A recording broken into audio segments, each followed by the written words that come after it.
Buenas noches, Eric Fratini, ¿cómo estás?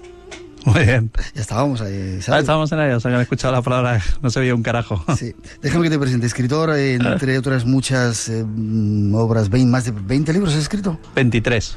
23, corresponsal en Oriente Medio, has estado en Beirut, en Nicosia, en Jerusalén, has escrito entre otros Osama Bin Laden, Mafia, S.A. 100 años de la Cosa Nostra, La Santa Alianza, CIA, Joyas de Familia, Los Papas y el Sexo, y 3 últimas novelas, El Quinto Mandamiento, El Laberinto del Agua y El Oro de Mefisto, que ya se han traducido a 14 lenguas. A 14 lenguas. ¿Cómo te lo haces tú? ¿Así? Con una buena gente que es la que va con el maletín por todas las grandes ferias, Frankfurt, Göteborg, Abu Dhabi, ahora Sao Paulo, que era de una de las que estábamos hablando, que se está convirtiendo en una de las grandes ferias del libro, la de Guadalajara, y en México, y vendiendo los derechos, presionando a los editores para que compren los libros y que los traduzcan, pero la verdad es que es una satisfacción luego cuando llegas a un país y descubres que tus libros están en árabe, están en rumano, están en búlgaro. La verdad que es una buena cosa. Eres escritor desde hace ya bastante tiempo y has reeditado un nuevo libro,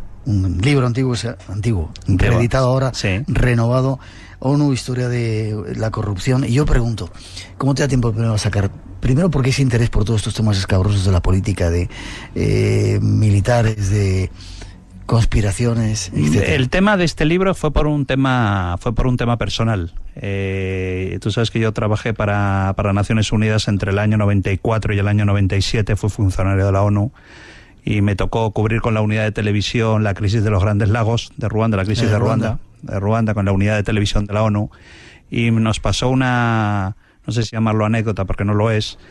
Íbamos de camino desde Kivu hasta Kigali por la carretera principal y veíamos que había muchísimos niños abandonados, bebés abandonados, ¿no? ¿Bebés abandonados? Bebés abandonados. ¿Por qué? Porque las madres tutsis que huían con muchos niños, preferían dejar a los más débiles abandonados para poder cargar con los más resistentes, que eran mayores, ¿no?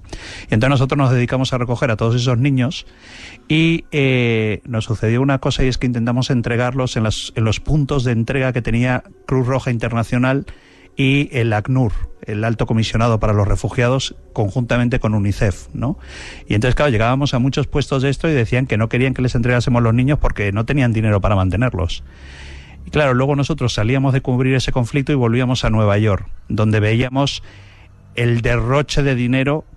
Yo veía el derroche de dinero que había en Nueva York, en la sede central del cuartel general de Naciones Unidas en Nueva York, con altos funcionarios con zapatos de piel de cocodrilo.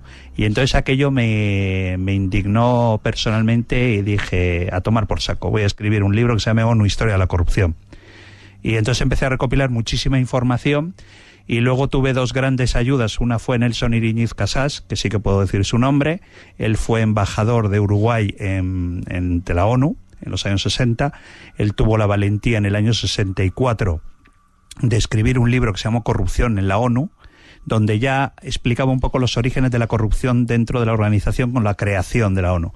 Y luego tuve una gran fuente, que es una garganta profunda, en el Sindicato de Funcionarios de Naciones Unidas, que es el que me facilitó todos los documentos que yo meto dentro del libro y que me han ayudado a crear lo que es el cuerpo del libro. Te iba a preguntar de dónde había sacado la información. Y los documentos secretos, que ponen secretos, sí, está sacado de una fuente de dentro del sindicato. ¿Por qué? Pues tiene una explicación muy sencilla. Los propios funcionarios de Naciones Unidas no tienen nada que ver con la basura de sus dirigentes, ¿no? Son funcionarios que realmente creen en la Organización de Naciones Unidas, creen en su trabajo diario, creen que es necesaria una Organización de Naciones Unidas, y no como los dirigentes de la Organización de Naciones Unidas, que solamente están ahí para ganar dinero, nada más. Ya. ¿Vas a repartir a diestro y siniestro? Ya lo hago en el libro, y ya sabes que cuando vengo también suelo hacerlo en tu programa. Bueno, este es nuestro invitado. Hay 5 libros de ejemplares de ONU, Historia de la Corrupción, para sortear, y además otras 5 entradas dobles para ver esa exposición. Mañana daremos a conocer a los ganadores de las entradas, pero esta noche daremos a conocer para que disfrutéis de este libro. Eric Fratini, nuestro invitado, 900-137-137 nuestro teléfono. Ya han empezado las llamadas y un montón de preguntas, y tras esa introducción nos metemos de lleno en el tema.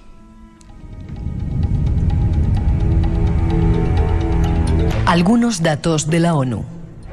Las Naciones Unidas son una organización de estados soberanos. Los estados se afilian voluntariamente a las Naciones Unidas para colaborar en pro de la paz mundial, promover la amistad entre todas las naciones y apoyar el progreso económico y social. La organización nació oficialmente el 24 de octubre de 1945. En el momento de su creación se admitieron como miembros 51 países. Actualmente, con la reciente inclusión de Sudán del Sur en el 64º periodo ordinario de sesiones de la Asamblea General, en el 14 de julio de 2011, 193 países son miembros de las Naciones Unidas. El nombre de Naciones Unidas fue utilizado por primera vez por Franklin Delano Roosevelt en la Declaración de las Naciones Unidas, el 1 de diciembre de 1943. También se utilizó durante la Conferencia de San Francisco, celebrada del 25 de abril de 1945 al 26 de junio del mismo año, donde nació la organización. La Organización de las Naciones Unidas fue fundada el 24 de octubre de 1945 por los 51 miembros que firmaron la Carta de las Naciones Unidas en la Segunda Guerra Mundial contra los países del Eje y se convirtió en sucesora legal de la Sociedad de Naciones en 1946. Son los primeros datos, pero hay muchos más. Nuestro invitado nos ayuda en su descubrimiento. Y ahí vamos con algunos de los datos. Yo siempre me he preguntado, sin tener ni idea de lo de la ONU, y admirando mucho ese tipo de organizaciones que pueden hacer un montón de cosas por los demás y por el mundo, ¿no? ¿Para qué servía la ONU? Pero espera, no contestes ahora. ¿Cuándo surge la ONU? Como habíamos dicho aquí, después de la Segunda Guerra Mundial, sí. Un poco como para tratar de mediar en ese conflicto árabe-israelí. No, la Naciones Unidas se crea principalmente por las 5 potencias vencedoras de la Segunda Guerra Mundial, que son las 5 potencias que siguen mandando dentro de la Organización de Naciones Unidas en el Consejo de Seguridad, en el Consejo Permanente. Son Estados Unidos, Gran Bretaña, Francia, Rusia, actualmente la Federación Rusa, y China. Primero era la China nacionalista y luego sabes que cambió desde la China nacionalista a la China comunista, ¿no? Ajá. Son los 5 países que tienen derecho de veto y se guardaron el derecho de veto desde entonces. Ellos crean la Organización de Naciones Unidas efectivamente con un discurso tan bonito como es mantener la paz mundial después de que ha habido una guerra mundial con millones y millones de muertos, y ellos establecen una arquitectura, digamos que eso ya empieza a ser fallida, una arquitectura donde en los posibles futuros conflictos que se desarrollasen en el mundo, ellos poder seguir controlando, digamos, lo que es la maquinaria de poder de decisión en vista para evitar ese tipo de conflictos. Y entonces es cuando ellos se crea dentro de la Carta un Consejo de Seguridad, pero ellos se reservan el derecho a estar en un Consejo de Seguridad permanente con derecho de veto, que es lo que sigue manteniendo. Hay 5 países que si no les interesa una historia dicen fuera, como está pasando ahora en Durban.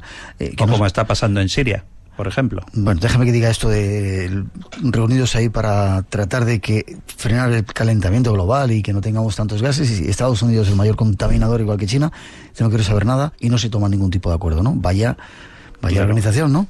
Bueno, es que yo en uno de los capítulos le llamo a una organización nada unida, le llamo a la ONU, ¿no? Porque realmente es eso, es así como tú lo has explicado. Es decir, a lo largo de la historia, desde el año 45, fíjate si ha habido resoluciones que muchos países no han querido llevar a cabo. Ahí están los constantes intentos de resolución contra Israel, que para siempre Estados Unidos presenta el derecho de veto. O, por ejemplo, las resoluciones contra el gobierno de Damasco en Siria, con la represión contra la población civil.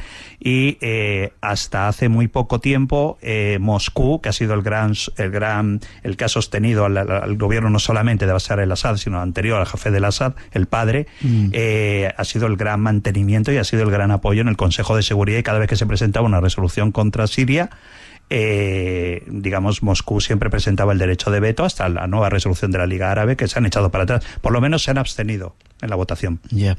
¿Cuál es la finalidad concreta realmente de la ONU?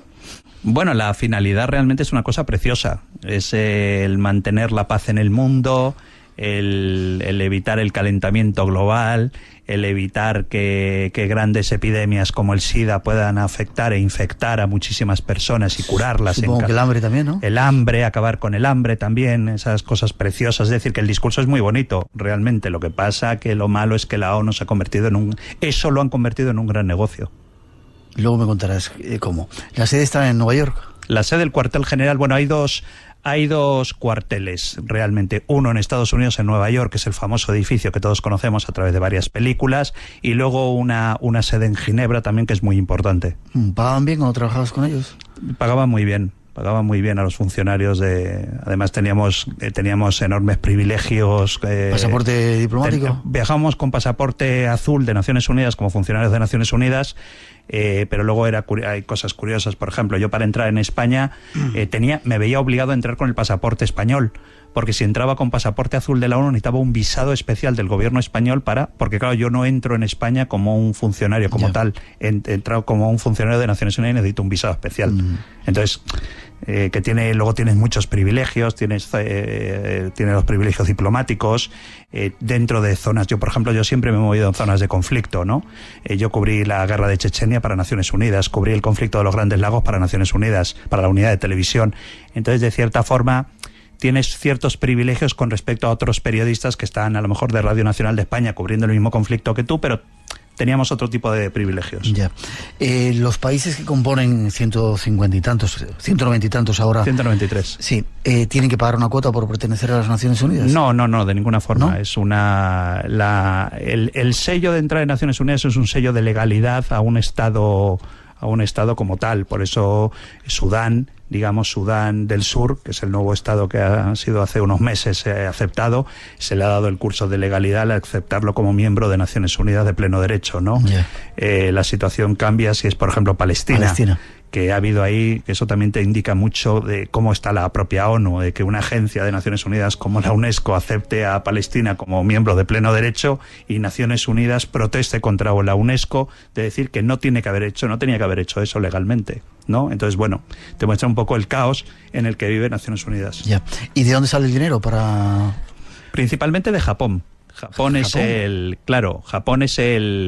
que Naciones Unidas se funda realmente sobre los países que han vencido a las potencias del eje, que eran principalmente Italia, Alemania y Japón. Pero claro, ¿qué pasa? Que estamos en el siglo XXI y en este momento, pues por ejemplo, Japón es el principal donante de fondos no solamente a Naciones Unidas, sino a las agencias de Naciones Unidas. Pero nunca se le ha permitido tener un puesto en el Consejo de Seguridad Permanente. Por ejemplo, Alemania también. Alemania es un país que fue derrotado durante la Segunda Guerra Mundial, pero claro, en el pleno siglo XXI es una de las grandes potencias económicas de Europa. Ahí tenemos a la señora Merkel todos los días llamándonos a España, ¿no?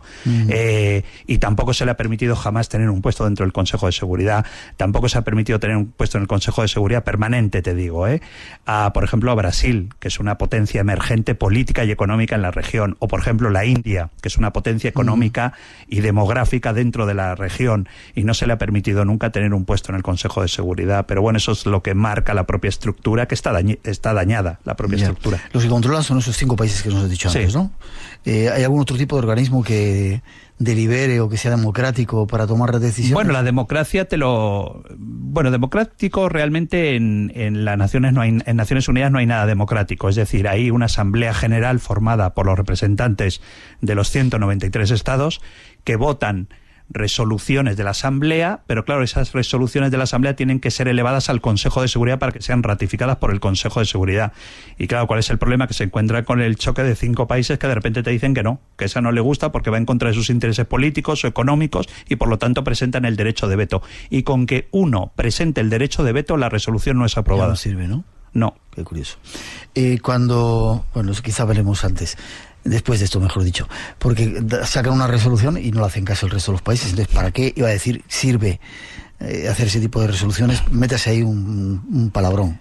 Pues porque, bueno, ahí hay muchísimas resoluciones históricas, pues por ejemplo con el conflicto árabe-israelí, la 1442 es decir, que hay muchas resoluciones, ¿no?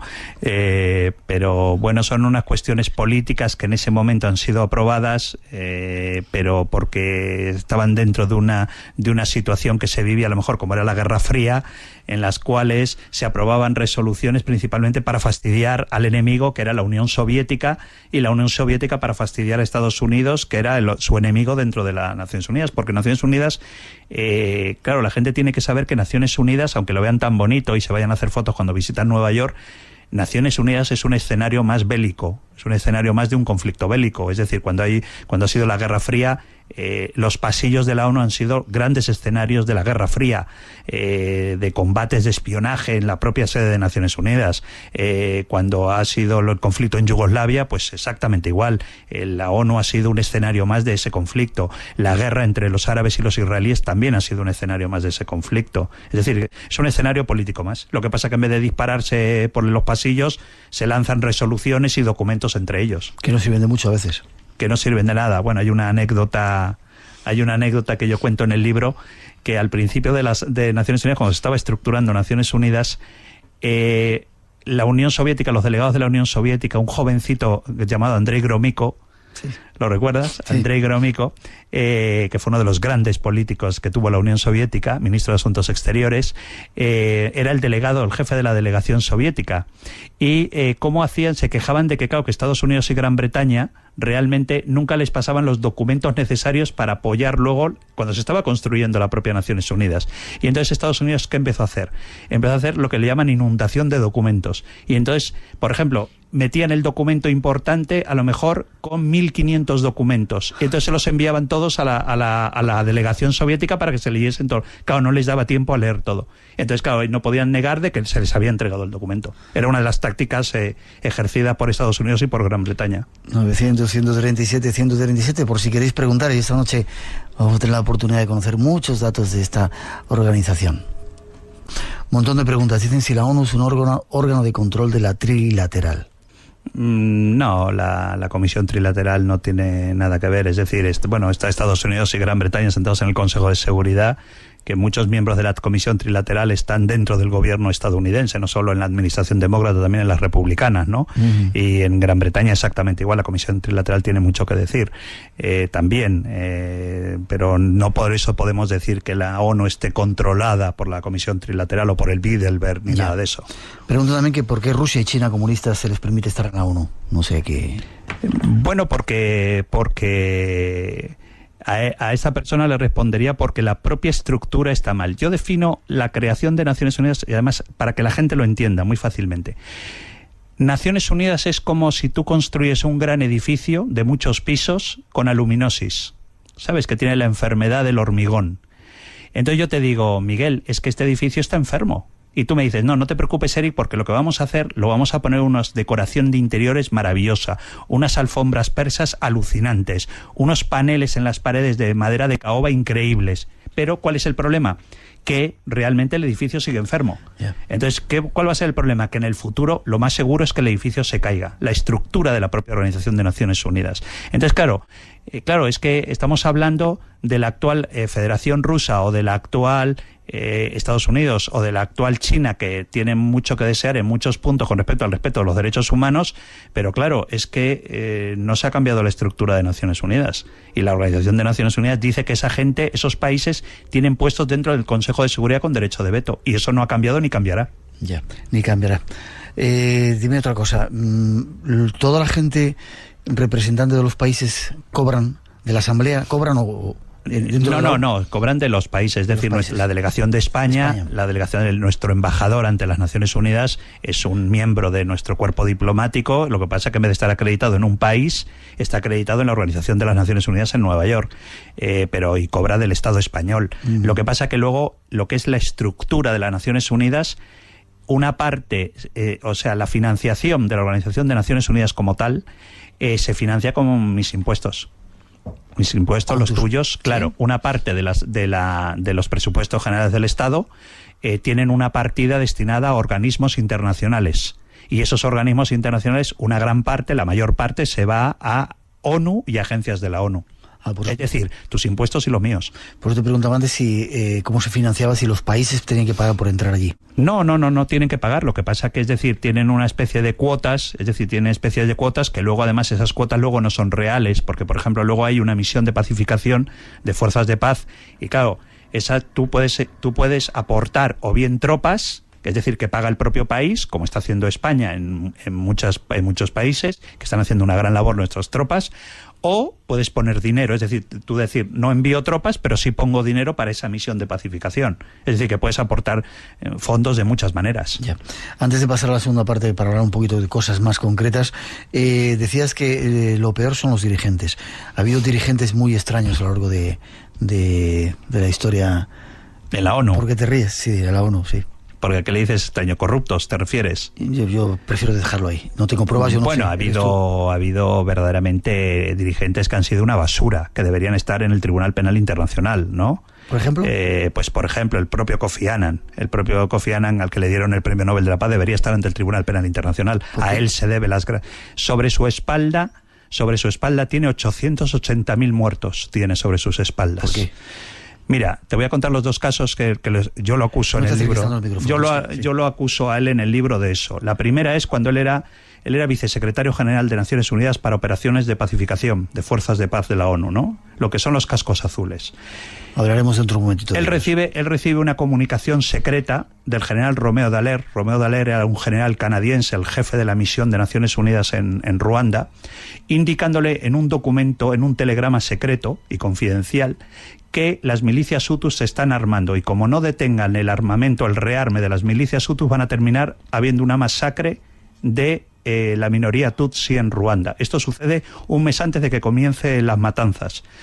Bueno, por supuesto el señor Kofi Annan no hace absolutamente nada, como no ha hecho nada absolutamente durante todo su mandato de secretario general de Naciones Unidas.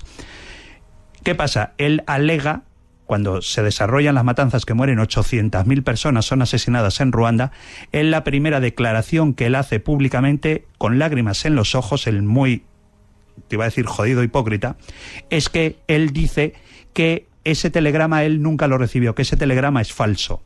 Yo publico en el libro las 2 páginas del telegrama. Igual no lo recibió. Bueno, es que la declaración posterior de él es que dice que sí, efectivamente, que sí se recibió, luego dice que sí se recibió en Naciones Unidas, pero que en ese momento él no estaba en Nueva York para recibir ese telegrama. Ya. Es decir, que en un mes él no fue a trabajar y recibió ese telegrama. Es decir, que me estás diciendo que ese señor, por no ir a trabajar, mataron 800.000 personas en Ruanda. Eso es de la primera cosa que yo le acuso. De la segunda cosa que le acuso en el libro es con la matanza del enclave de Srebrenica, el famoso enclave de serbobosnio en Srebrenica. Él era ya secretario general de Naciones Unidas, él ya ha sido nombrado secretario general, y él recibe una comunicación secreta del general Morillón, que era el jefe de la UNPROFOR, de las Fuerzas de Protección de Cascos Azules en Yugoslavia, donde le indica que han recibido una oferta secreta de Ratko Mladic, el carnicero serbio, en la cual les indica que él, a condición de no secuestrar a Cascos Azules de la misión de UNPROFOR, ¿recuerdas tú aquellas imágenes de cascos azules encadenados a puentes? Sí. Le tienen que dejar entrar en el enclave de Srebrenica, porque él se compromete ante las tropas holandesas que protegen Srebrenica que no van a tocar a ningún miembro de la población civil de Srebrenica.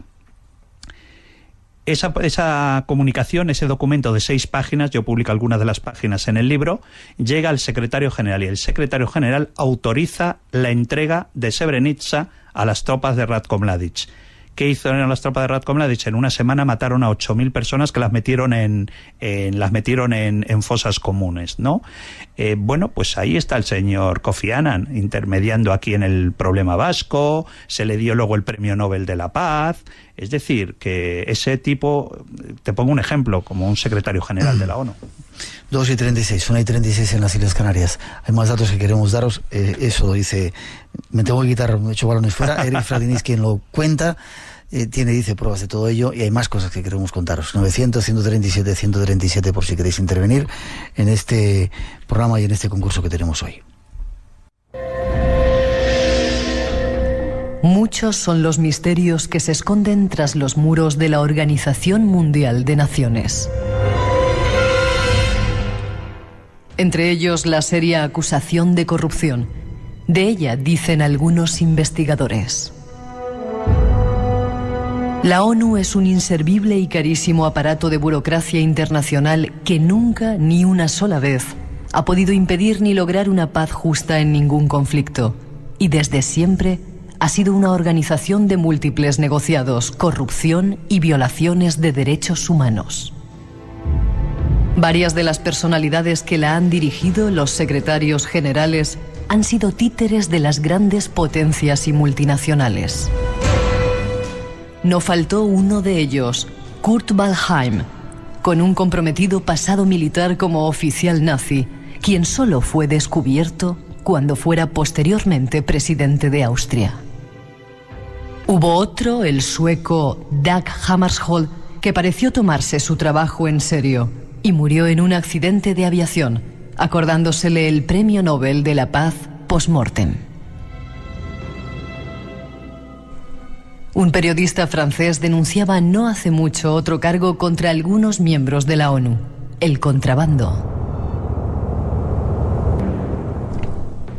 Algunos miembros de los cascos azules denunciaban a algunos periodistas franceses contrabando en tabaco, alimentos, combustibles, armas, drogas, aparatos electrónicos, medicamentos, ropas, etc. ¿Se esconde tras la ONU un muro de oscuras actividades? Veamos qué opina nuestro invitado.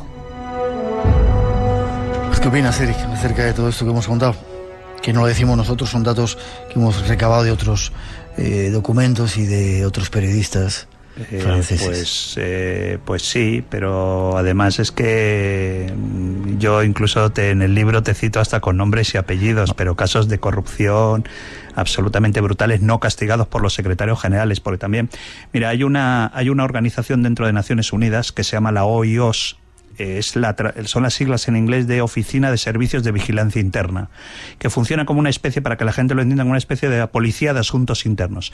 Lo que pasa que ellos jamás, por ejemplo, si te descubren a ti como funcionario cometiendo una tropelía, ellos no te pueden detener, no te funcionan como una policía. Ellos lo único que hacen, elevan una recomendación al vicesecretario general de Asuntos Laborales de Naciones Unidas para que tú seas expulsado. Pero claro, tú puedes haber cometido, pues a lo mejor desde no ir a trabajar por la mañana temprano hasta, por ejemplo, dirigir, te pongo un caso, dirigir los prostíbulos de niños en Yugoslavia, en la antigua Yugoslavia, para las tropas de la ONU, por ejemplo, un funcionario de Naciones Unidas. ¿Eso lo hacía? Eso lo hacía él, y yo cito su nombre y todo en el libro. Bueno, pues este señor jamás fue castigado, jamás fue investigado, jamás incluso fue enviado a otro destino dentro de Naciones Unidas. Es decir, que eso ha sido una de las tónicas generales de la propia Naciones Unidas. Tú como periodista y yo como periodista tenemos el grave defecto que tenemos los periodistas. Si tú cometes una tropelía y lo escondes debajo de la alfombra, lo más normal es que tú y yo digamos, caray, ¿por qué lo esconde detrás de la alfombra? Vamos a investigarlo. Pero si tú lo haces público, que es lo que tenía que haber hecho la Organización de Naciones Unidas desde el principio, si tú haces pública la corrupción, los casos de corrupción, para nosotros los periodistas deja de tener interés porque ya lo han hecho público. Claro, ¿cuál ha sido la política? Ha sido una política de encubrimiento, una gran conspiración de encubrimientos. Por ejemplo, yo te cito casos. Por ejemplo, Mustafa Kemal Tolba, por ejemplo, un protegido de Boutros Ghali. Este señor era egipcio, como Boutros Ghali, amigo de la infancia. Este señor era el director del Programa de Naciones Unidas para el Medio Ambiente, ¿no? Bueno, se descubre, después de 3 años en el cargo, que se había aumentado el sueldo y que ganaba más dinero que el secretario de Defensa de los Estados Unidos, Mustafa Tolba. Bueno, se le dice que efectivamente que lo suyo es absolutamente una degeneración dentro de Naciones Unidas y que va a ser retirado de ese cargo. Entonces, ¿él qué hace? Tú sabes que la UNDOP, el Programa de Naciones Unidas para la Protección del Medio Ambiente, da un premio anual muy importante, ese premio va incluido con otros 40.000 euros en el premio monetario. ¿Y quién gana ese premio ese último año? Lo gana él, que se lo concede él mismo para llevarse los 40.000 euros. Por ejemplo, Jean-Pierre Joek, lo nombran alto comisionado para los refugiados, el máximo cargo en el ACNUR de los refugiados, con la misión de que limpie, haga recortes del presupuesto de Naciones Unidas con respecto a los refugiados, ¿no? Bueno, este señor consigue en un año pulirse el presupuesto del ACNUR en 3 años, de 3 años de presupuesto, se lo liquida en un año, y descubren que, por ejemplo, una de las cosas que él se lo pasaba muy bien era viajando todos los fines de semana a Nueva York, a la sede de Nueva York desde Ginebra, donde está el ACNUR, en el Concorde, para él y para toda su familia. Para toda la familia. Para toda la familia. Viajaban en el Concorde todas las semanas. Todos los viernes él viajaba a París y en París cogía el Concorde. Y todo eso pagado con fondos del ACNUR. Por ejemplo, Ali Teimour, el jefe de protocolo de Boutros Ghali, por ejemplo, que ese es otro capítulo que yo le dedico al tema de los abusos sexuales y los acosos sexuales a funcionarios y funcionarias de Naciones Unidas, ¿no? Bueno, pues este señor Ali Teimour está en un baño público, en uno de los baños públicos de la sede de Nueva York, y ataca a un becario, a un becario norteamericano, y lo ataca sexualmente. El chico lo denuncia, el funcionario lo denuncia al Tribunal de Penalización de Funcionarios, y lo que se le hace es se le aparta automáticamente de Naciones Unidas, del aparato de Naciones Unidas, y Ali Teimour sigue siendo el jefe de protocolo de Boutros Ghali. Por ejemplo, otro caso muy famoso, que yo lo cuento en el libro, el caso de Luis María Gómez. Luis María Gómez era un vicesecretario general para Asuntos Financieros de Naciones Unidas. Este hombre era argentino, que comete el error de atacar sexualmente en su despacho a una funcionaria estadounidense llamada Catherine Claxton. Catherine Claxton lo denuncia al secretario general por ser un alto cargo, ella era un alto cargo de Naciones Unidas, diciendo que Luis María Gómez ha intentado violarla en un despacho de Nueva York. ¿Qué se hace? Como es un protegido de Boutros Ghali, se le protege y se le intenta apartar a Catherine Claxton mandándola a una misión en África. Ella continúa luchando por sus derechos, para que sus derechos sean oídos, para que ese señor salga del aparato de Naciones Unidas, y el caso termina siendo defendido por un miembro del Tribunal Supremo de Irlanda, que protege a esta mujer, a Catherine Claxton. Bueno, finalmente, después de 5 años, efectivamente, el señor Boutros Ghali reconoce que Luis María Gómez se pasó e intentó violar a esta funcionaria. Y en vez de despedirlo, lo descubro yo en los documentos del OIOS, que me facilitó esta fuente que yo tengo dentro de la OIOS, que a este señor se le retira de vicesecretario general de Naciones Unidas y se le envía como embajador de Naciones Unidas en Buenos Aires. ¿Por qué? Porque el FBI estaba detrás de él para, en cuanto saliese del edificio, detenerlo por intento de violación a una ciudadana estadounidense. Y las últimas noticias que tuve de este señor, de esta pieza, es que lo habían nombrado, creo que jefe de la Comisión de Derechos Humanos del Parlamento argentino. Déjame que te pregunte ahí unas cuantas por ahí. Dice que se acabará algún día el derecho de veto de las 5 potencias en la ONU. ¿Se acabará? No, porque el fin del derecho de veto lo tienen que votar los 5 que tienen el derecho de veto. Vale. Kurt Waldheim fue... No es cierto. No se descubrió que Kurt Waldheim era nazi cuando él es presidente de... Es decir, yo publico en el libro el certificado, el primer registro, que es la Unidad de Naciones Unidas para el Registro de Criminales de Guerra, se establece en el año 45 con la propia creación de las Naciones Unidas. Se establece un registro de criminales de guerra de los países del eje de Japón y de Alemania. Y uno de los registros aparece el señor Kurt Waldheim. El señor Kurt Waldheim aparece registrado, es decir, que la gente que dijo y propuso vamos a nombrar a este austríaco secretario general, caray, ¿por qué no bajaron abajo a la planta de abajo y pidieron en el registro, oye, hay algo en el crimen de crímenes de guerra del señor Kurt Waldheim? Y el señor Kurt Waldheim, yo publico 2 páginas, nada más del registro oficial de criminales de guerra, pero el señor Kurt Waldheim creo que tiene un dossier de 28 páginas sobre crímenes de guerra. Yeah. ¿Y cómo se permite que esa gente pueda llegar a ser presidente? Política. Eso se llama política. ¿Se llama política? Eso se llama política. El permitir que un tipo como Kurt Waldheim, un tío despreciable como Kurt Waldheim, sea elegido secretario general. Lo que pasa que luego, claro, tú piensas que cuando él deja de ser secretario general de Naciones Unidas y él se dedica a la política activa, él llega a ser elegido presidente de Austria. Ahí comienza un poco lo que es la hipocresía de los grandes países que lo han estado apoyando como secretario general de Naciones Unidas. ¿Qué me estás diciendo? ¿Que Gran Bretaña y Estados Unidos no sabían cuando lo apoyaron que era un criminal de guerra? ¿Que no sabían que abajo había un registro en la planta de abajo? Porque tú me dices, no, es que está en otro país. No, es que estaba en la planta de abajo el registro. Y solamente se meten en la W y ven Waldheim, Kurt. Y se ve todo su historial militar y las operaciones donde él participó, principalmente enviando prisioneros de guerra italianos a campos de exterminio, cuando Italia se rindió. Fue una de las grandes matanzas en las que participó Kurt Waldheim. ¿Qué es lo que hizo? Bueno, tú sabes que cuando entran ya los aliados, desembarcan en Italia, al final de la guerra, cuando entran por el segundo frente por Italia, Italia se rinde. Italia se rinde y se pasa al lado aliado. ¿Qué pasa? Que muchas tropas italianas todavía estaban colocadas estaban combatiendo con las tropas alemanas y los capturan. Les obligan a entregar las armas y los toman como prisioneros de guerra, porque han dejado de ser aliados para convertirse en prisioneros de guerra. A muchos de estos italianos, principalmente en Grecia, que fue donde principalmente actuó Kurt Waldheim, en Grecia y en la antigua Yugoslavia, los recluyen en transportes y se les dice que van a ser entregados en Italia. Y esos trenes no van a Italia, van a campos de prisioneros en Alemania. Y muchos de ellos murieron en los transportes. Y es una de las cosas que se le acusa en el registro de criminales de guerra al soldado, al oficial de la Wehrmacht, Kurt Waldheim. Ya. Como él parece que había otros cuantos así también, unos cuantos pintas, ¿no? Y te vuelvo a preguntar, nos lo dice alguna gente, ¿cómo puede ser esa gente llegar a ser secretario general? ¿Y cómo? Bueno, ¿quién los elige? ¿Los eligen los 5 Estados Unidos? Sí, claro, es que tú piensas que cuando Kurt Waldheim es elegido secretario general en los años 70 y estamos en pleno apogeo de la Guerra Fría y en las luchas internas entre la Unión Soviética y Estados Unidos y en sus países aliados y los países del Pacto de Varsovia. Entonces, en ese momento, seguramente el candidato más pro-occidental que habría para moderar la situación era Kurt Waldheim. Lo que pasa es que, claro, que nadie se preocupó de mirar, o sí que se preocuparon, pero prefirieron no decirlo, mirar en el registro de crímenes de guerra. Vamos a ver algunas de las organizaciones que están también dentro de Naciones Unidas. Nos preguntan si sirve de algo UNICEF. ¿Sirve de algo? No te digo nada.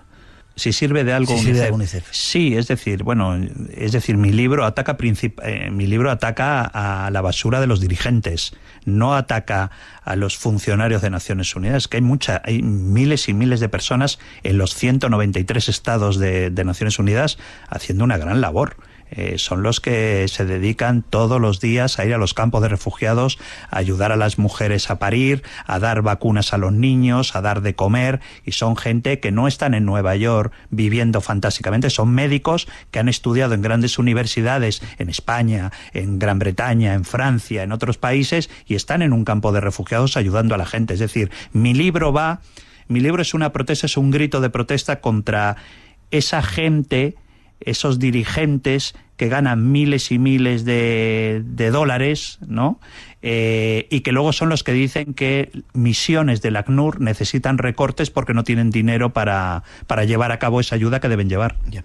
¿Y qué llevar del ACNUR? ¿El ACNUR sirve para algo, el Alto Comisionado para los Refugiados en el Mundo? Bueno, yo creo que el ACNUR ha sido una de las agencias, más le dedico un capítulo, le llamo el ACNUR, el rentable negocio de los refugiados, ¿no?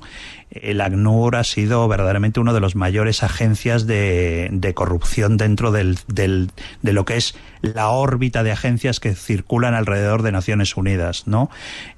Pues, por ejemplo, yo te pongo el caso que te he contado de Jean-Pierre Hoek, por ejemplo, pero yo descubrí un caso, tengo todo el documento, entre el año finales de los 80, principios de los 90, se comete una conspiración para matar a los funcionarios del ACNUR en Kenia.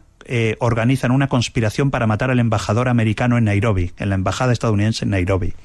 ¿Por qué? Porque la embajada estadounidense estaba mandando telegramas al Departamento de Estado indicando que la oficina del ACNUR en Kenia, que sabes que es el cuartel general en África del ACNUR, está en Kenia, en Nairobi, están cometiendo tropelías de corrupción, altos niveles de corrupción. Por ejemplo, ¿qué hacían? La tarjeta verde, la famosa tarjeta verde. Cuando un refugiado subsahariano llega a la oficina de Naciones Unidas del ACNUR en Nairobi, se le entrega automáticamente una tarjeta verde con tu nombre y tu identificación de refugiado y un número de clasificación de refugiado.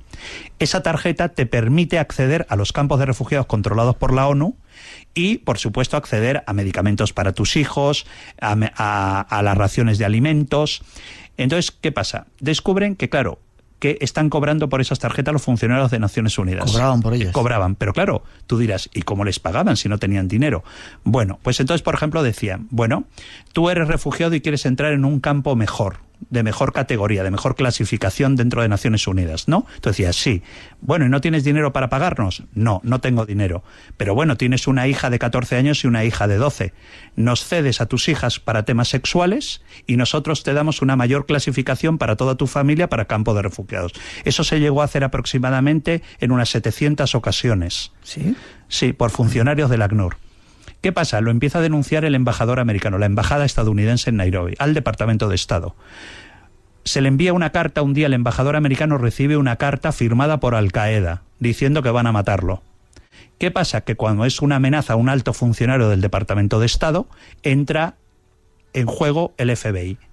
El FBI y Scotland Yard, la policía británica, conjuntamente en una operación con el servicio secreto keniata. Y comienzan a investigar y descubren que toda la conspiración famosa de Al-Qaeda está inventada por los altos mandos del ACNUR en Kenia, y detienen en una operación multitudinaria, detienen a 42 altos cargos del ACNUR en Kenia, que muchos acabaron en la cárcel, otros fueron extraditados a sus países, otros nunca cumplieron condena, etcétera. Preguntan bastantes personas si ha sido amenazado de muerte por este libro.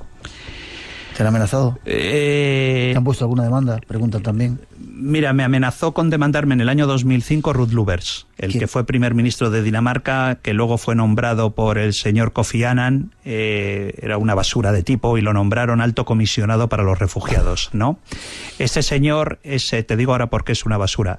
Este señor, yo le acusé en el libro, en la primera edición del libro del 2005, editado por Espasa Calpe, la primera edición, yo le acusé de haber acosado sexualmente a una funcionaria del ACNUR en Ginebra, de haberla acorralado en un despacho. ¿Tenías pruebas de ello? Tenía pruebas de ello por las denuncias que hizo la funcionaria a la OIOS, a la Oficina de Servicio de Vigilancia Interna.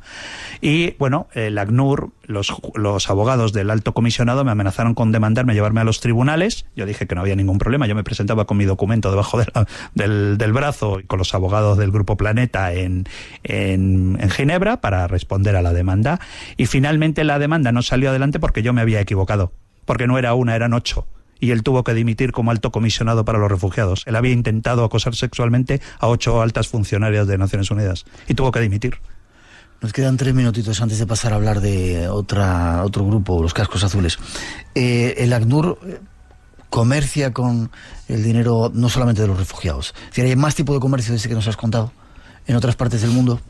Bueno, los mandos hay muchos. Yo también cuento muchos casos de muchísimos altos cargos del ACNUR en diferentes puntos del planeta que han comerciado con el propio, pues por ejemplo, vehículos agrarios, por ejemplo, tractores que eran enviados por algún país donante a un país concreto del África subsahariana, y esos tractores acababan en otro país que no era. ¿Por qué? Porque el propio jefe de Naciones Unidas del ACNUR lo había desviado el envío de tractores a otro país porque les habían pagado. O por ejemplo, uno de los grandes negocios de Mostafa Tolba, que luego fue otro de los protegidos de Boutros Ghali, fue un alto miembro del ACNUR. Tolba se hizo famoso porque se habían enviado a una misión, creo que era en el Congo o en Liberia, se habían enviado un contingente, creo que de más de 1,5 centenar de vehículos de Naciones Unidas pintados de blanco, ¿no? Con las famosas iniciales, la UN, las famosas letras UN, y no había llegado ningún vehículo, y era que él los había vendido todos, los había pintado de azul, los había enviado para Sudáfrica y se había enriquecido con ello. Bueno, pues este señor jamás fue encausado ni enjuiciado en ningún país por ello. Curioso también. Me estaba recordando ahora, cuando hablabas de vehículos, la cantidad de ellos que se ven, por ejemplo, en Jerusalén o en Israel, sobre todo en Jerusalén, claro. Vehículos de la ONU, ¿no? Con gente que debe vivir muy bien allí, ¿no? Sí, bueno, es que es una de las misiones más antiguas. La misión de Naciones Unidas en Jerusalén está desde el año 48. Lo que pasa es que ha habido luego diferentes misiones que se han ido alargando en el tiempo, y ahora mismo hay una fuerza de interposición de Naciones Unidas dentro de Jerusalén, pero si tú te das cuenta, hacen poco. Luego hay muchas agencias funcionando que sí que funcionan muy bien, ¿eh? Por ejemplo, la UNRWA, que las habrás visto, los coches de la UNRWA, sí, que son la agencia encargada de ayudar a la población palestina en los campos de refugiados, por ejemplo, y sí que hacen una gran labor la UNRWA, la verdad. Ya. Hay muchas agencias. En 10 segundos, ¿por qué si no sirve de nada la ONU como tal, sigue estando ahí? ¿Por qué? porque a los países es una... Es bonito tener... sí, es algo que tiene que estar. Yo sí que creo, déjame decirte que yo sí que creo que debe existir una organización de Naciones Unidas, juntas. Pero no desunidas como lo que tú dices que está... Sí, pero de otra forma, es decir, cuando los problemas son globales. No te dejo hablar más, que nos vamos. Una mínima pausa para la actualidad, llegan las noticias, luego seguimos, Después de la noticia regresamos. Este señor tiene todavía ganas de contarnos muchas más cosas de los cascos azules y algunas tropelías y algunas de las aventuras que tienen por ahí. Y hay mucho más todavía para contaros. Tras esa introducción, 3 y 7, 2 y 7 en las Islas Canarias, nos vamos con más datos de los cascos azules. Las fuerzas de paz de la ONU, popularmente conocidas como los cascos azules debido al color de los mismos, son cuerpos militares encargados de crear y mantener la paz en áreas de conflictos. Entre algunas de sus misiones están las de monitorear y observar los procesos pacíficos, además de brindar asistencia a excombatientes en la implementación de tratados con fines pacíficos. Actúan por mandato directo del Consejo de Seguridad de la ONU y forman parte miembros de los ejércitos de los países miembros integrantes de las Naciones Unidas, integrando una fuerza multinacional. Su origen se remonta a 1948, cuando el Consejo de Seguridad de las Naciones Unidas abogó por la creación de una fuerza multinacional que pusiese fin y supervisara el cese de las hostilidades entre Egipto e Israel. Esta misión no fue militar, sino que estaban presentes como observadores. Esta es parte de su historia y orígenes, pero hay mucho más. Vamos con algunos datos. Se me acaba de encender en Virginia, ahí donde está el cuartel general de la CIA, ¿no? En Langley, sí, en Virginia, pues al otro lado del río. Pues por ahí nos están escuchando ahora. Claro, la Agencia de Seguridad Nacional también. Nos están escuchando ahora por ahí. Saludos para todos vosotros. Los cascos azules. ¿Son de alguna nación determinada o son de muchas naciones? Es de todos los países miembros, cualquier país miembro de Naciones Unidas puede aportar tropas porque como te he explicado al principio del programa, tú puedes, cuando hay una misión necesaria de despliegue de fuerzas de paz de la ONU, de pacificación de Naciones Unidas, de los cascos azules, tú puedes aportar o bien dinero, hay países que aportan dinero porque no quieren enviar tropas por una cuestión política, y hay países que aportan tropas, como es por ejemplo el caso de España, que sí que aporta tropas. Ya.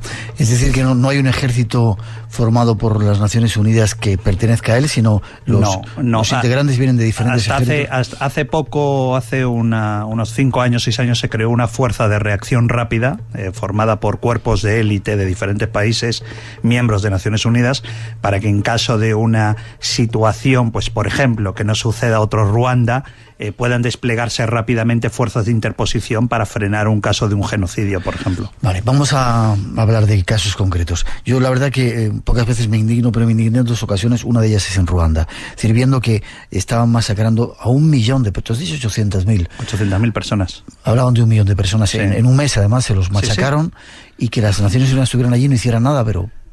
¿Cómo se puede permitir eso? Porque vamos a ver, el mandato de los cascos azules tienen un mandato muy claro. Para que una fuerza de interposición pueda ser desplegada de Naciones Unidas, pueda ser desplegada en un punto de conflicto, tiene que ser autorizado por todos los bandos en conflicto.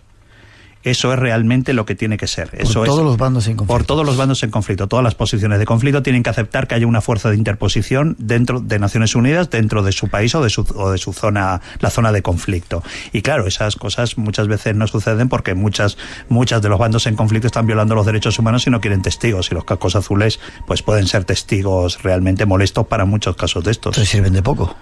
Bueno, es que los cascos azules sirven realmente de poco. Es más la presencia que tienen con el casco azul y el escudo de Naciones Unidas que otra cosa, porque yo he vivido las actuaciones dentro de la Franja de Seguridad Sur libanesa. Hay las fuerzas de UNIFIL, que es la fuerza de interposición en el sur del Líbano, que están separando las posiciones libanesas con las israelíes, ¿no?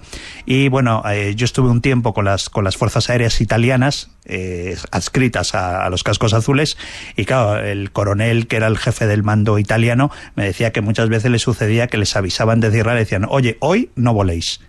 Y efectivamente no volaban. ¿Por qué? Porque iban a pasar los aviones de las fuerzas aéreas israelíes para bombardear, volvían y entonces les decían, venga, ya mañana podéis volver a patrullar. Bueno, pues esto sucede en muchísimos países. En Yugoslavia sucedía, en el Congo sucede, en Liberia sucede. Otra vez que me indigné, has nombrado, es la ex Yugoslavia, con esa masacre que hubo también en Srebrenica y en otros montones de lugares, y que la ONU y las naciones no hicieran nada por parar todo ese genocidio que se estaba dando ahí. Bueno, el teniente coronel Karremans, yo lo cito con nombres y apellidos, hasta he incluido una foto por si la gente lo reconoce por la calle, que le tire huevos podridos, ¿no? El teniente coronel Karremans fue el que entregó, el que recomendó en una carta escrita al secretario general de Naciones Unidas entregar el enclave de Srebrenica a Ratko Mladic. Era el teniente coronel de las fuerzas holandesas. Pero yo te cuento, por ejemplo, el caso de Nuhanovic, Borislav Juhanovic. Juhanovic era el traductor oficial del batallón holandés en Yugoslavia. Toda su familia vivía en Srebrenica. Y cuando el batallón holandés entrega el enclave a las fuerzas de Ratko Mladic, que posteriormente provocó el asesinato de 8.000 personas en el enclave, Nuhanovic pidió a Karremans que por favor dejase entrar en el batallón holandés, en las instalaciones del batallón holandés, a él y a toda su familia, para protegerlas porque sabía que los iban a matar a todos. Y el teniente coronel Karremans le dijo que no, porque no estaba autorizado a tener un civil, que había sido su traductor, no tenían autorización para tener un civil dentro de las instalaciones militares de Naciones Unidas. Y desapareció toda la familia de Nuhanovic. Nuhanovic fue el único que se salvó. Mataron a todo, a la mujer, a los 3 hijos, a sus padres, mataron aproximadamente unos 20 miembros de su familia. Dentro y están en las fosas comunes. Yeah. Eso son los cascos azules holandeses, pero con la diferencia que por lo menos hubo la mayor parte del gobierno holandés cayó por ese tema, porque dimitieron como responsables, decían los políticos holandeses, que eso también hay que ponerles una medalla, dijeron que ellos eran los responsables realmente de la matanza de Srebrenica, los políticos holandeses. Yeah. Hay quien dice también que las Naciones Unidas intervienen en países donde hay intereses. Por ejemplo, cuando hay petróleo, ahí están enseguida para ayudar. Cuando no hay nada que sea interesante, pues bueno, que se maten, no esos negritos, esos árabes o esos... Bueno, ¿o puede ser así? Bueno, si tú te pones a fijarte en el mapa, desgraciadamente es así. Por ejemplo, ahora hay una de las misiones más importantes. Sabes que una de las misiones más importantes ahora mismo en África es la de MONUC, la de la misión de Naciones Unidas en el Congo. ¿Allí qué hay? Hay coltán y diamantes, ¿no? Y minerales en la zona de Kivu Norte, y es donde están estacionados los cascos azules. Hay un gran batallón de cascos azules de MONUC en el norte del Congo. Yeah. O sea que quizá igual están también para proteger los intereses de las multinacionales, de los grandes, de los gobiernos. Bueno, es que yo creo que cuando los propios países despliegan tropas dentro de las misiones de cascos azules, ellos mismos tienen sus propios intereses políticos dentro de ese país. Muchos de ellos sucede. No te estoy hablando ya de países pequeños como Nepal, que aporta muchas tropas a Naciones Unidas, países como Pakistán, que aporta también muchas tropas a Naciones Unidas. Te estoy hablando de países, por ejemplo, pues ¿qué te puedo decir? Pues como Estados Unidos, que aporta tropas, Francia, que aporta tropas dentro de los cascos azules, que tienen diferentes cuestiones políticas e intereses políticos en África, claro. Hay gente que nos pregunta si les pueden juzgar a estos miembros de la ONU. ¿Hay alguien que les pueda juzgar? No pueden ser juzgados, no porque van en una misión especial, es decir, a no ser que el caso, yo te voy a contar, por ejemplo, la mayor delitos cometidos por cascos azules en misiones de pacificación o fuerzas de interposición, que es diferente, la mayor parte de los delitos son cometidos abusos sexuales sobre mujeres y abusos sexuales sobre niños, es la mayor parte de denuncias. Por ejemplo, MONUC, que es la misión de la que hemos estado hablando ahora, tiene más de 150 denuncias de violaciones cometidas por cascos azules a niños. Por ejemplo, la misión, por ejemplo, de UNAVEN en Angola, la mayor parte de las denuncias a la OIOS, a la Oficina de Servicios de Vigilancia Interna a Fuerza de Pacificación, son por violaciones a menores, también a niños. El único caso que ha sido juzgado y él ha sido condenado fue un oficial francés, porque creo que fue en Liberia, en la misión de Liberia de Misiones de ONU 1000, la misión de Naciones Unidas en Liberia. Este tipo violó a una niña de 5 años y cometió el error de grabarlo en una cámara. Sí, encima lo hizo, lo grabó. Claro, lo grabó en una cámara. ¿Y qué pasa? La comisión investigadora pudo enviar esa grabación a Francia y en Francia fue extraditado, fue enviado nuevamente a Francia y fue condenado por abuso sexual, por un pederastia, por abuso sexual sobre una menor de edad, ¿no? Pero hay muy pocos casos donde son juzgados. Por ejemplo, ahora el caso que hemos conocido, que yo he publicado las fotografías, algunas de las fotografías que yo tengo, las menos violentas, 6 cascos azules en la misión ahora hace unos meses en Haití, detienen a un adolescente en Haití, en una calle de Haití, y lo llevan al cuartel. Eran cascos azules uruguayos, lo llevan al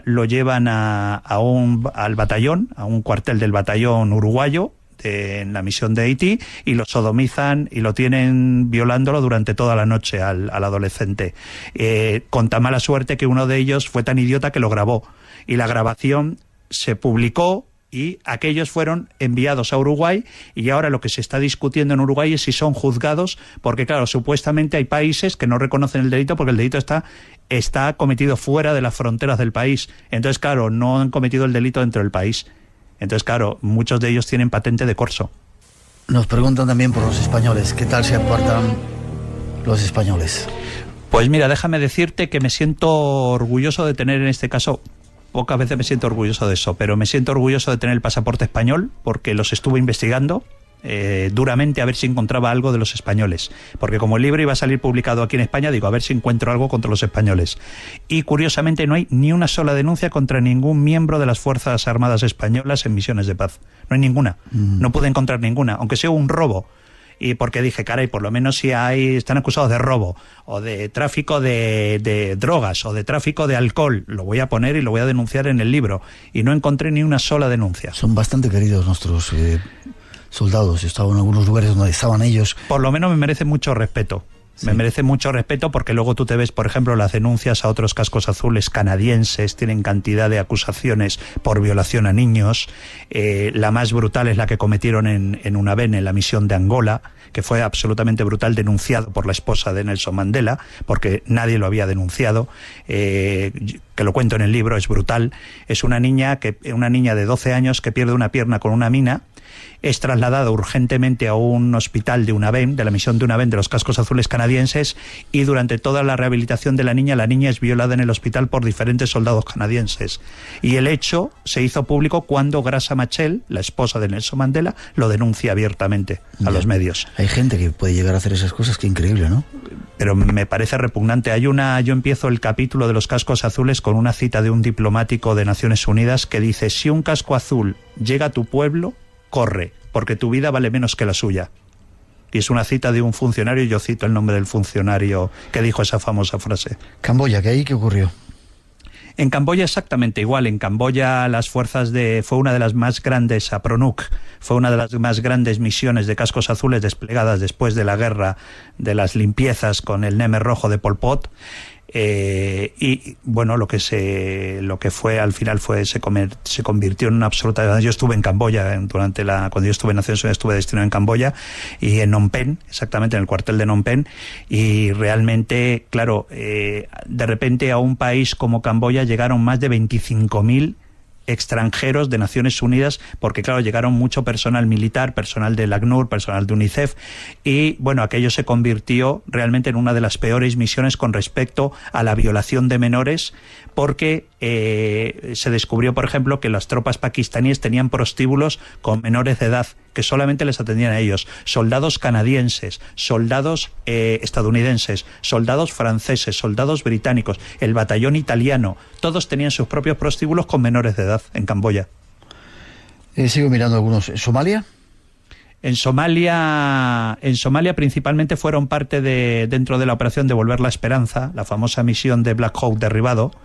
Llegaron tropas de Naciones Unidas a Somalia para intentar pacificar, estabilizar Somalia, y lo que pasó en Somalia fue absolutamente, un desquicio absoluto, porque yo publico las fotografías de cascos azules torturando a civiles. Por ejemplo, pues una de las diversiones que estaba basado en una denuncia, en un documento oficial de Naciones Unidas. una de las diversiones de los cascos azules en Somalia se llamaba Niño al cocodrilo. Y entonces el juego era, en base a declaraciones de otros oficiales de Naciones Unidas, era arrojar un bebé a un río con mucho caudal, y cuando el río salía calculaban y cronometraban a ver cuánto tiempo tardaba la familia en tirarse al agua para rescatar al bebé. Y eso jugaban los cascos azules en base a denuncias en propios documentos secretos de Naciones Unidas, que también están incluidos en el libro, con el número de documento también. Es decir, por ejemplo, aparece, por ejemplo, las torturas a adolescentes, que eran los principales combatientes en las milicias de Faraidid. Por ejemplo, los pasaban por la fogata. El paso por fogata era que lo cogía un casco azul canadiense, lo cogía por los pies, y otro casco azul canadiense los cogía por los brazos, y lo pasaban por una fogata para provocarle quemaduras, para interrogarlos, para que les dijesen tráfico de armas, les explicasen si había posibles ataques contra fuerzas de cascos azules. Aparecen las famosas fotografías en mi libro del famoso Machel, un soldado, un oficial canadiense torturando a un adolescente de 15 años que terminó muriendo durante la tortura. Es decir, que los cascos azules se han cubierto de gloria. Afortunadamente los nuestros cumplen con su misión y lo han hecho bien, ¿no? Maravillosamente bien. Lo más escandaloso que hayas denunciado de los cascos azules, por un lado, y luego vamos a hablar de la ONU. Yo creo que lo más repugnante fue el caso de la niña de UNAVEM, le llamaban la niña de Angola. La niña de Angola, yo creo que eso es lo más brutal que yo he leído. El que una niña pierda una pierna por una mina, sea rescatada y trasladada a un hospital de Naciones Unidas, donde supuestamente tú ya estás segura y tienes la seguridad de la protección de Naciones Unidas, y cascos azules de diferentes países, había pakistaníes, canadienses, creo que había tropas nepalíes, se dedicaron a violar a la niña porque la niña no podía caminar ni podía gritar ni nada porque estaba en una cama recuperándose de la pérdida de una pierna. Yo creo que ese es el caso más brutal. O por ejemplo los prostíbulos organizados por altos mandos de Naciones Unidas en Yugoslavia, en la antigua Yugoslavia, también con adolescentes yugoslavas para servir sexualmente a los cascos azules de la ONU y funcionarios civiles de Naciones Unidas. Hay muchos que te provocan repugnancia. Provocan ciertamente eso. Y hay que... quien dice también que hay como almacenes especiales donde esa gente puede comprar, por ejemplo, tabaco, aparatos electrónicos, etcétera, etcétera, y que comercian con ellos. Sí, eso era uno de los grandes negocios en Yugoslavia. A ver, te lo pueden decir muchos españoles que han estado de cascos azules. Por ejemplo, tú sabías que si querías una botella de whisky que te costaba aproximadamente unos 300 euros una botella de whisky. ¿300 euros? 300 euros te costaba una botella de whisky en la antigua Yugoslavia. Pues, por ejemplo, tú sabes que necesitabas a los pakistaníes, a las fuerzas de paz a los cascos azules pakistaníes. Por ejemplo, si querías tener relaciones sexuales con un adolescente, tú sabías que necesitabas a los cascos azules canadienses, por ejemplo, porque eran los que controlaban la prostitución para como oficial de Naciones Unidas. Por ejemplo, si querías drogas, sabes, por ejemplo, necesitabas a los de Sri Lanka. Eran las tropas de Sri Lanka, eran los que manejaban la heroína y te facilitaban la heroína o la droga. Por ejemplo, las tropas marroquíes te facilitaban el hachís, por ejemplo, en Yugoslavia, el batallón marroquí. Entonces, claro, tú sabías, era como una especie de menú lo que había en Yugoslavia. Entonces tú sabías que en base a lo que tú necesitas en ese momento, pues tú sabías que lo encontrabas. Si querías whisky a los pakistaníes, prostitutas a los canadienses, y era todo así, estaba todo controlado por las fuerzas de paz de la ONU. Quizá, nos dicen algunos oyentes, sea como producto del propio ser humano que en circunstancias tan duras como es una guerra tiende a sacar a veces lo peor que tenemos dentro, ¿no? Pero yo eso no le doy, eso no, para mí no es una explicación. Ni una justificación. Porque para mí eso no es una justificación, gracias Miguel. Efectivamente, eso sería una justificación para los bandos en conflicto, pero no es una justificación cuando tú eres enviado dentro de una bandera azul de Naciones Unidas para poner paz en el mundo, ¿no? Y eres enviado a una zona de conflicto y tú eres enviado para poner una paz entre los bandos en conflicto, no para violar a sus hijas, que es lo que están haciendo muchos cascos azules. Como te digo, gracias a Dios los españoles no.